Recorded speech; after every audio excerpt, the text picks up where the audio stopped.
कित्तूर की रानी चेन्नम्मा कौन है? क्यों उनके नाम पर हर साल बेलगावी के कित्तूर में उत्सव मनाया जाता है? एक महिला जिन्होंने अंग्रेजों के दांत खट्टे कर दिए। कौन थी ये महान महिला जिनका जिक्र कहीं हिस्ट्री बुक्स में ही नहीं है? कौन है ये महान महिला जिनकी प्रतिमा साल 2007 में पार्लियामेंट में स्थापित की गई? कौन है ये महान महिला जो अंग्रेजों से युद्ध जीती मगर अपने ही लोगों के धोखे की वजह से आखिर में उन्हें युद्ध हारना पड़ा?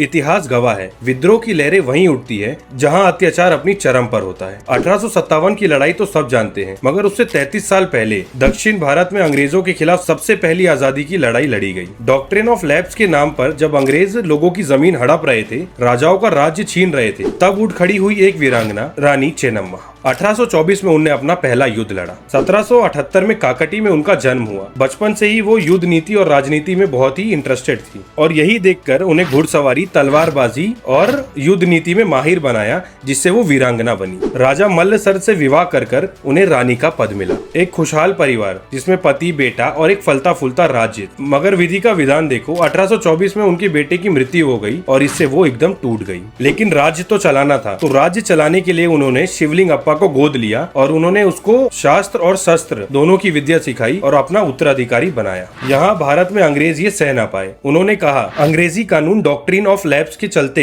जिनका खुद का वंश ना हो, जिनकी खुद की औलाद ना हो, जिनका खुद का उत्तराधिकारी ना हो, उनका पूरा राज्य ईस्ट इंडिया कंपनी के अंडर आ जाएगा। 1824 में कित्तूर इसका पहला शिकार बना। अंग्रेजों ने कहा, तुम्हारा खुद का कोई वंश नहीं है तो तुम्हारा पूरा राज्य ईस्ट इंडिया कंपनी के अंडर आ जाएगा। हम शिवलिंग अप्पा को नहीं मानते। भारत के देश में, भारत के राज्य में ईस्ट इंडिया कंपनी कौन होती है, फैसला लेने वाली। यही सोचकर चेन्नम्मा ने बॉम्बे प्रेसिडेंसी के गवर्नर एल्फिस्टोन को पत्र लिखकर न्याय मांगा, मगर अंग्रेज और न्याय दोनों पैरेलल लाइन्स है जो कभी आपस में जुड़ नहीं सकती। चेन्नम्मा की गुहार खाली गई। अक्टूबर 1824 अंग्रेजों ने 20,000 सैनिक और 400 तोपों के साथ कित्तूर पर हमला कर दिया, लेकिन वो भूल गए थे कि चेन्नम्मा भारत की वीरांगना है। उन्होंने अंग्रेजों के दांत खट्टे कर दिए। सांगोली राय अन्ना और गुरु सिद्धप्पा जैसे सेना नायकों के कारण अंग्रेजों को धूल चटा दी गई। British collector saint John Thackeray इस युद्ध में मारे गए। वॉल्टर एलियट और स्टीवेंसन को बंदी बनाया गया। अंग्रेज फिर चालबाजी के साथ वापस आए और कहा कि हम तुम्हारे राज्य की तरफ वापस नहीं देखेंगे, हमारे दोनों ऑफिसर्स को छोड़ दो। भारत में उस समय छल कपट नहीं चलता था, तो रानी चेन्नम्मा ने दोनों